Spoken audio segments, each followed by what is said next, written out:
Hi, I'm Ginny Waters from Human Fusion, and welcome to the first video of 4 series on everything you need to know about driving organic traffic to your website or blog. So you finally created your own website for your business or product, and now it's online. Well, that's great, but the problem is customers aren't exactly knocking on your website's door, which has you asking 2 questions. Why, and what can you do about it? Well, let's start with the why. The most likely answer to why you don't have any website traffic is that your customers simply don't know about your website. Creating a website is a lot like building a house. If you don't let anyone know you've built it, they'll never come visit. And even if they do know you're building it, but you don't tell them where it is, well, they're never going to really find you, are they? The same goes for a website. There's no magic internet fairy that will knock on people's doors to announce your website's arrival. That task is up to you. And in order to get your website marketing off the ground, you either need to learn how to do it yourself or pay somebody else to do it. And you probably already know that marketing is what generates the traffic, so let's jump right into this. The number one thing every website or blog requires is getting visitors, also known as online traffic. You can think about it in terms of a brick and mortar store. Take Walmart. Let's say that Walmart in your local town has 50,000 people that come to see the store every day. That's the same as saying it has 50,000 visitors or traffic every day. Some people might make a purchase and some might not. Some may be visiting for the first time, while others might visit several times a week. But no matter what their purpose is for visiting the store, everyone that comes into the store is part of that location's traffic. Some of the traffic comes from people driving by who see the store and recognize the brand. Others might be customers searching for the closest location, and yet others may be looking for a very specific product and found that this particular Walmart store has it. The bottom line is traffic is absolutely key to making money online and offline. Now let's take a look at a couple of different ways that you can generate traffic to your website. One way is to pay for it, so let's take a look at how that works. The concept of paid traffic is pretty simple. You pay someone, either a person or a company, to send some of their website traffic to your website. So let's say you live in a town where there's a Walmart store and you decide you want to open Bob's Sporting Goods store. You found a location that's far enough away from Walmart that you don't have to worry about driving customers into the Walmart instead of your store.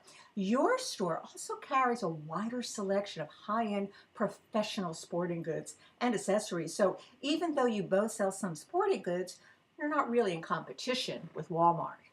But after your store opens, you don't have any customers. So you approach Walmart and ask the store manager if you can advertise in their store by putting a sign in their sporting goods department for $10,000 a month.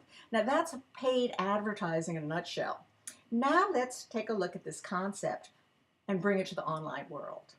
Let's say you are not interested in the traffic that physically walks into Walmart, but instead you want some of their web traffic. You learn that their website gets almost 100,000 visitors each month, and for $10,000, you can place an advertisement on their sporting goods website page. Now that's the basic concept of paid online marketing. But there are numerous questions that still need to be addressed, like how many website visitors typically buy something? And will I have to pay the same amount of money each month if you get less traffic? What happens if none of your customers look at my banner on your page? What if your customers see my banner but none of them click on it to visit my website? Or even worse, what if they do click on it but none of them buy my stuff? Well, now here's a short quiz for you. What site on the internet do you think gets the most traffic? Did you guess Amazon, eBay, Facebook? It might come as a surprise, but even if you added all 3 of those websites' traffic together, you'd still not reach the amount of daily traffic that Google and YouTube get in just a single day, which is over 12.5 million unique visitors. In fact, Google says on average there are over 3.5 billion searches performed every single day. Now there's a reason I'm making this point, and that's because everyone knows about Google.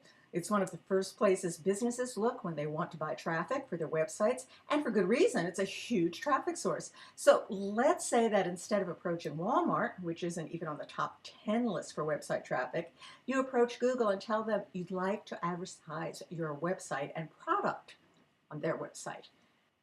However, after you sign up for Google's paid advertising account, Google AdWords, you'll start down a pretty deep and complex rabbit hole that is likely to send your head into a frenzy. Now, do you want to pay for a click, or would you rather pay for an impression? What time of day do you want to run your ad for your website? What keywords do you want in your campaign? How much do you want to bid for your ad? What will your ad say? What page on your website will those who click on your ad be directed to? How do you track your clicks? Why isn't your ad showing? How do you get more qualified traffic? Now, paying for traffic is not a bad idea, but there are obvious downsides to this method of marketing. It can be very costly, and it can be difficult setting up your own media campaign on their platform. There's also a steep learning curve, and when things start getting complicated, there is a lot at risk, like losing money with no return on your investment and no increase of traffic to your site. This explains why many businesses are actually paying other companies to manage their paid advertising for them. Even though Google is the largest traffic supplier, there are numerous other websites where you can place advertisements which are referred to as ads or banners. And while the concept may sound simple, often the ad networks that do the placement don't tell you what sites your banner advertisement will be appearing on. In effect, you're paying for traffic, but you don't have control or even the knowledge of where your ads are being placed and where that traffic is coming from. And while this may work for some businesses, there is another, less complicated way. Now, you may be asking yourself, how do you navigate your way through so many decisions and find the path that's best for you and your business? How can you compete with companies that have a much larger marketing budget and are willing to spend twice or even 10 times the amount that you spend? Well, these are great questions that often lead website owners to non-paid traffic sources. In the next video, we'll take a look at these non-paid traffic resources along with some of the pros and cons of using non-paid versus paid traffic. Then in our third video, we'll discuss website content and how it impacts traffic. The fourth and final video will show you how to put everything you've learned together so that your business will thrive online with organic traffic to your online website or blog. I'm Jenny Waters, and we hope you enjoyed this first video. And if you have any questions or comments or want to join in the conversation, please join our Facebook group, Human Fusion Talk, or leave a comment below and let us know your thoughts, questions, and experiences with getting online traffic. And be watching your inbox for video 2. I'll see you then.